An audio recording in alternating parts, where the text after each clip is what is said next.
ఎప్పుడైనా ఎక్కడైనా మీ చేతిలోనే వార్తా ప్రపంచం.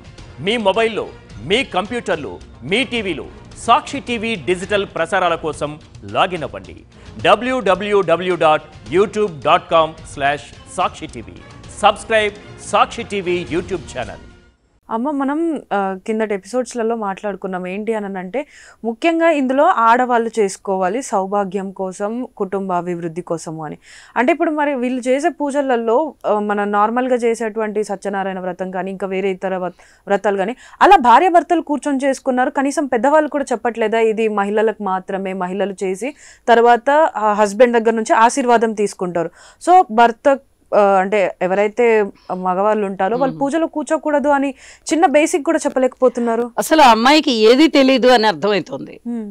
అసలు ముఖ్యంగా లివింగ్ రిలేషన్ లో ఉండడం అనేది అమ్మాయి అనౌన్స్ చేసుకుంది అది వరకే. అలా అనౌన్స్ చేసుకున్న తర్వాత ఒక పవిత్రమైనటువంటి వివాహ వ్యవస్థ ఉంది మనకి.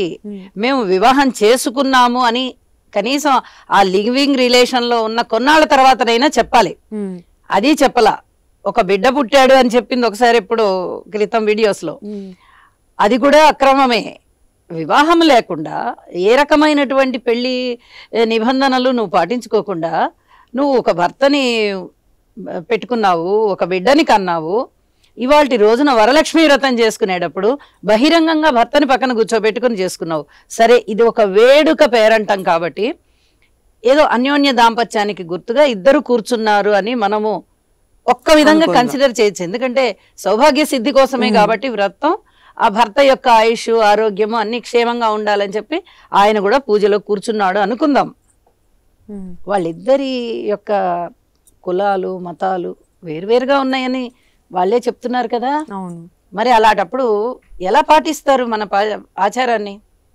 ఒక హిందువుగా ఉంటే హిందూ మతాన్ని ఆచరిస్తారు.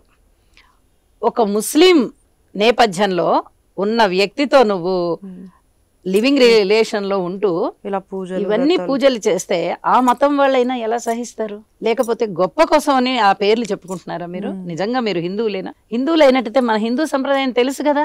తెలిసినప్పుడు నువ్వు ఆ హిందూ సంప్రదాయాన్ని ఎందుకు పాటించవు? ఇక్కడ మనం కులాన్ని ఎత్తి చూపించడం కాదు, ఏ కులం వల్ల ఆ కులాచారాలు పాటించుకుంటారు కదా.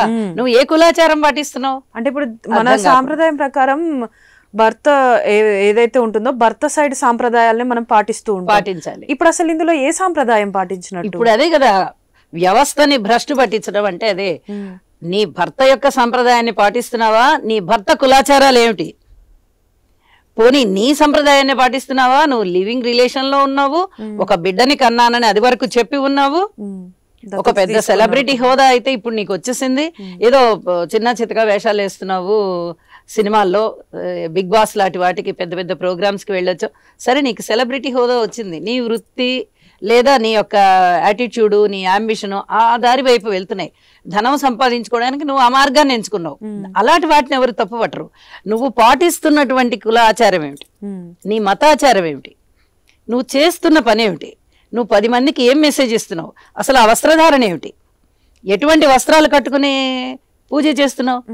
నువ్వు హిందూ సంప్రదాయాన్ని పాటిస్తున్న దానివైతే నువ్వు ఖచ్చితంగా పూజ ప్రారంభం అయ్యే దగ్గర నుంచి కూడా పూజ అంతం అయ్యేంత వరకు భక్తి భావన కనిపించాలి కదా. అక్కడ ఎక్కడ భక్తి భావన కనిపించట్లా, ఆర్భాటం కనిపిస్తోంది. నేనేదో చాలా గొప్పగా చేసుకుంటున్నాను. భగవంతుడు నిన్ను, అమ్మవారు నిన్ను ఎలా కరుణిస్తుంది? నిన్ను చూసి 10 మంది తయారవుతారు కదా. డెకరేషన్స్ కి పెడుతున్నారు, వేషధారణకి పెడుతున్నారు, రిటర్న్ గిఫ్ట్లు. వరలక్ష్మి వ్రతానికి రిటర్న్ గిఫ్ట్ ఏంటమ్మా? ఎక్కడా చూడలేదు. ఒక ఆకు, ఒక్క పండు, కాసిన శనగలు, పసుపు, కుంకుమ, గాజులు, ఇంకా శక్తి ఉన్న వాళ్ళు ఒక నూతన వస్త్రం, జాకెట్ పీస్ లాంటివి. ఇలాంటివి ఒక ముత్తైదుకు మనం ఇస్తున్నాము. ఒక అమ్మవారే వీళ్ళ రూపంలో ఉంది అని చెప్పి భావించుకొని, సాక్షాత్తు అమ్మవారిగా భావించుకొని వారికి తాంబూల ప్రదానం చేస్తాం. మరి నువ్వు రిటర్న్ గిఫ్ట్ ఇస్తున్నావు, ఆర్భాటం కనిపిస్తోంది తప్ప అందులో ఎక్కడైనా భక్తి భావన కనిపిస్తోందా? లేదు. నువ్వు భక్తి భావన లేకుండా చేసే పూజ నీకు ఎలాగా ఫలితాన్ని ఇస్తుంది? అలాంటప్పుడు ఆ పూజ ఎందుకు? నీ తరువాత తరాల వాళ్ళు ఏం నేర్చుకుంటున్నారు నిన్ను చూసి? భ్రష్టు పట్టించే ఇట్లా అంటే ఈ సమాజం ఎటువైపు వెళ్ళిపోతుంది? నిన్ను చూసి రేపు 10 మంది తయారైపోతున్నారు. ఇప్పటికే మనకి ఈ లివింగ్ రిలేషన్ అన్నది లేదు. వివాహం కాకుండా పూజలు ఉన్నాయి, కొన్ని పూజలు కన్య పూజలు అవి. ఇప్పుడు నువ్వు కన్యవే కాదు, ముత్తైదువే కాదు, సుమంగళివే కాదు. మరి నీ పూజ దేనికోసం? నీ కన్యాత్వం పవిత్రంగా ఉండాలని కాదు, నీ సౌభాగ్యం వృద్ధి చెందాలని కాదు. నువ్వు ఏ కోవకి చెందని దానివిగా పబ్లిసిటీ అయిపోతుంది. 10 మంది నిన్ను ఇప్పుడు ఎలా మెచ్చుకుంటారు? నిన్ను ఏం చూసి మెచ్చుకుంటారు?